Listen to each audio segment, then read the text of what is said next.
Right నేటి నుంచి అమరావతిలో రెండో దశ ల్యాండ్ పూలింగ్ జరగనుంది. గుంటూరు, పల్నాడు జిల్లాలో 7 గ్రామాల్లో భూసేకరణకు ఇప్పటికే నోటిఫికేషన్ విడుదల చేసిన సిఆర్డీఏ రెండో దశలో 20,494 ఎకరాలు ప్రభుత్వం సమీకరించనుంది.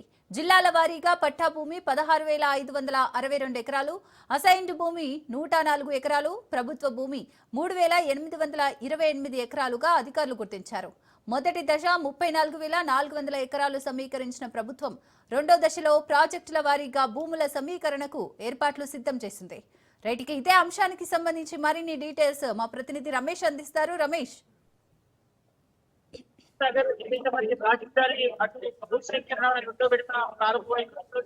అధికారులు కూడా కార్యాలయం కూడా ప్రారంభించారు. నారాయణ ప్రస్తుతం ప్రారంభిస్తున్నారు. ఏదైతే మరి వడ్డమానికి సంబంధించినటువంటి గ్రామానికి సంబంధించి కూడా పూర్తిగా ఇక్కడ సిఆర్డీఏ కార్యాలయం ఏర్పాటు చేశారు. ఈరోజు వడ్డమాని గ్రామానికి సంబంధించి భూసేకరణ కార్యక్రమం జరుగుతుంది. మొత్తం 7 గ్రామాలకు సంబంధించినటువంటి భూసేకరణ కార్యక్రమం అయితే చేపడుతున్నటువంటి పరిస్థితి.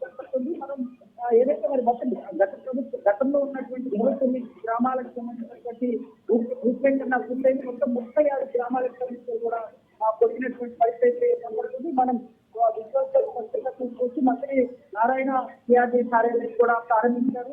ఏదైతే మొత్తం 16,000 పైచిలకు గ్రామాలకు సంబంధించినటువంటి భూసేకరణ కార్యక్రమం 2 విడతలుగా కొనసాగుతున్నటువంటి పరిస్థితి కనపడుతుంది. అయితే దీనికి సంబంధించిన ప్రక్రియ కూడా ఈ రోజు అధికారికంగా ప్రారంభమైంది. ఏదైతే మరి యొక్క భూసేకరణ కార్యక్రమానికి సంబంధించినటువంటి ఏర్పాట్లు కూడా అన్ని కూడా పూర్తవుతున్నటువంటి పరిస్థితి కనపడుతుంది. మొత్తం ఏదైతే 7 గ్రామాలకు సంబంధించినటువంటి జీవో కూడా విడుదల చేశారు. ఏదైతే మంత్రి నారాయణ పనులు ప్రారంభిస్తున్నటువంటి నేపథ్యంలో కూడా అటు రాజధానికి సంబంధించినటువంటి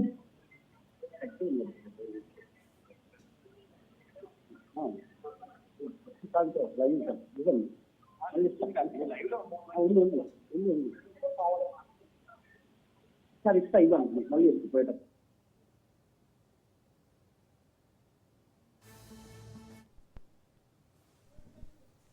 రైట్, థ్యాంక్ యూ రమేష్.